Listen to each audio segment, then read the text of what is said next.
আসসালামু আলাইকুম, welcome to cooking and living. আজকে ছিল আমার বাবুর স্কুলের স্টাডি ট্যুর। ওরা আজকে যাবে সাভার বিকেএসপিতে। তো আজকে ও দ্বিতীয়বার যাচ্ছে। গত বছর গিয়েছিল ফার্স্ট।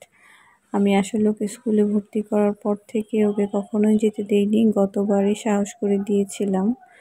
গতবার অবশ্য আমি ভিডিও করেছিলাম, সেটা আর আপলোড করিনি। তো এবার যাচ্ছে, এবার একটু অনেক টেনশনে আছি, কারণ ওর শরীরটা একদমই ভালো না। এমনিতেই জ্বর আছে, তারপর আবার পেট খারাপ। তারপর আমি ও কোনোভাবেই মানে বাসায় থাকবে না আর কি, যাবেই। ও বলছে যে আমি যেভাবে যাবো, আমার কোনো সমস্যা হবে না, আমাকে যেতে দাও। কান্নাকাটি করছে, তো ওকে যেতে দিলাম আল্লাহর নাম নিয়ে। তো আমি ওকে ওষুধ সব খাইয়ে দিয়েছি। বলছিল ওদের কোনো খাবারইও খাবে না, মামুনি তুমি আমাকে বাসা থেকে নাস্তা বানিয়ে দাও, আমি ওটাই খাবো। তারপর ওকে আমি পরোটা বানিয়ে দিয়েছিলাম ডিম দিয়ে, কিন্তু যার কারণে একটু দেরি হয়েছে। গিয়ে দেখি ওরা সবাই বাসে উঠছে। অন্য সময় তো স্কুলে যায়, স্কুল থেকে লাইন লাইন করে সবাই একসাথে এসে বাসে উঠে, গতবার যা হয়েছিল। তো এবার গিয়ে দেখি সবাই বাসে উঠছে, ও ওখান থেকে ডাইরেক্ট বাসে উঠে গিয়েছে।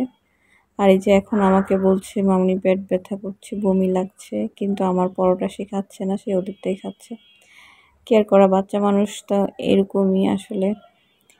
তারপরেও মনের শান্তি, ও বলছে আমার বানিয়ে দিয়েছে আমি। তো ওদের বাস ছেড়ে দিয়েছে। আমার যে কি খারাপ লাগছিল ওই সময়টা, মন মানে মাথা ভর্তি টেনশন নিয়ে আমি বাসার দিকে আসছি। আমার মুখ চোখ দেখেই বিধ্বস্ত দেখা যাচ্ছে, মানে এত টেনশন কাজ করছিল। আমি বাসায় ঢুকবো না, এখন যাবো একটু সবজি আনতে।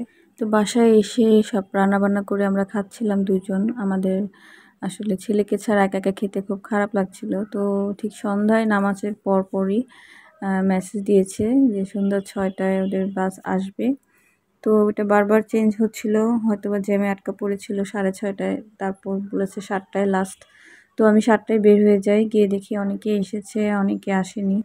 তারপর দাঁড়িয়েছিলাম, এই তো মিস সবাইকে ডেকে ডেকে বুঝিয়ে দিচ্ছিল। তো আমার ছেলেকে পেয়ে মনটা শান্তি হয়েছে। তো আমরা চলে আসলাম বাসায়। তো এই ছিল আমাদের ছোট্ট একটি ব্লগ।